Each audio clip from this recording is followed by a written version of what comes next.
Sorry, my husband's alarm just came on, but I have to go get him in 30 minutes. But anyways, so I started to notice on my schedule that my name was on the list, but that had no days. So I was just kind of like, well, what's going on? You know, are they letting me go? And if so, I would like to know up front, you know, so I can start looking for something else, or, you know, trying to get into some place else. And I kind of let one day pass by, and then I was like, okay, well, you know, I'll just talk to him in the morning just to, you know, to be able to talk to him or whatever. And the next day I was working in the front, and he comes up to me and he's like, oh, I noticed your name was off the list. Don't worry about it. I'll take care of it. So I was like, oh, okay. So initially I thought maybe he just made a mistake and he forgot my name, so he's going to input it. So after I was like, okay, great. Cause I wanted to talk to you about that just to make sure what was going on. And after that, I went into his, I finished my shift. I paged him after I got off work and I clocked out, and I was like, can I go in and talk to you? And just to see if he was gonna, you know, give me extra days or put me in or call me in or just be on call that week or what's gonna happen. And he's like, well, he's like, okay. So he called me into the office, and I'm standing there, and he's just not a nice person to start off with, let me tell you that much. I know that there's been plenty of girls that I've worked with that he's just real rude, and he's just real rude towards them, and the way he's getting rid of people is just not the right way. It's not professional at all. He pretty much told me straight out that I had restrictions, and that if I have restrictions, he would rather not deal with them and just let me go. Now, I was just listening, of course, just trying to hear his point of, you know, what he's saying or whatnot. And I was just kind of like, what restrictions do I have? And then he's like, well, if you're gonna say where you want to work and when you don't want to work. And I was just like, he's like, so if you want to say where you want to work and where you don't want to work, I'd rather not deal with that, and you can go somewhere where you're happy, and we can just part ways now. So to me, I felt like he was saying, you can go now, you know, like, you can quit now, like, just go, I don't want to deal with you. And first of all, that was, for me, I felt that was very unprofessional, right? Secondly, me having anxiety, it's not a restriction. Like, it's not something I just made up to not be able to do something. That's something I really am dealing with, and I don't feel that I should have to sit in a place just to keep my job where I am not comfortable, like, physically or health wise, you know what I'm saying?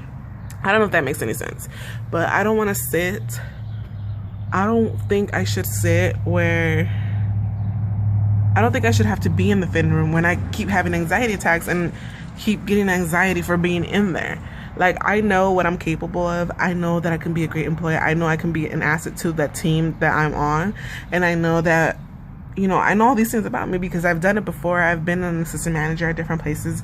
I've managed different teams. I've been key holders here, whatever the case is. I've always been in the front and always been in a leader role. I've always been in a leader role. So for him to tell me this, I was just kind of like stuck, like, what do you mean I have restrictions?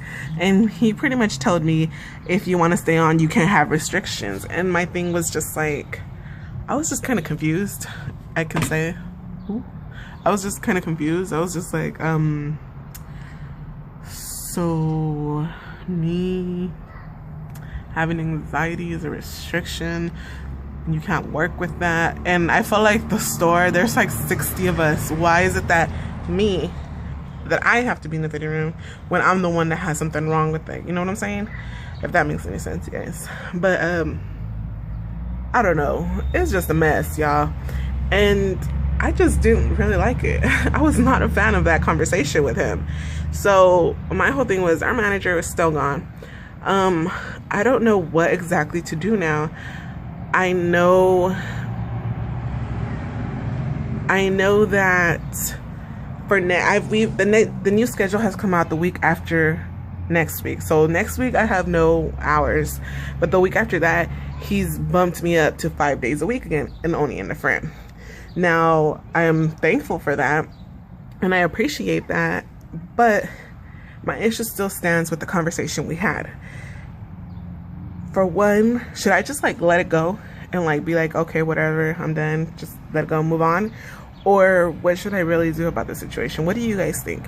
I feel it wasn't right, and I feel like telling me that he was gonna let me go because of my restrictions, that's kind of like telling somebody who can't walk, I'm gonna let you go, or somebody in a wheelchair, you know, I'm gonna let you go because you can't walk, or somebody with a handy, or you know, a disability, I'm gonna let you go because you can't do this. I don't feel that's right, but I don't know exactly what my next step would be. So this is why I turn to you, lovely people. So if you guys can tell me what you guys think, tell me what would you do in my situation? Should I just let it go? Should I just brush it off, keep moving forward? Should I talk to somebody about it? Should I wait for the manager to get back? And you know, like, what do you guys think I should do? Tell me, please, I need to know. But anyways, that is a long ass story. I know. If you sat there and listened to the whole thing, thank you, high five. And I appreciate you guys. You guys know I love you guys, and you guys have always been very supportive, and you guys have always been have my back in almost anything and everything I try to do. So I'm very thankful for that.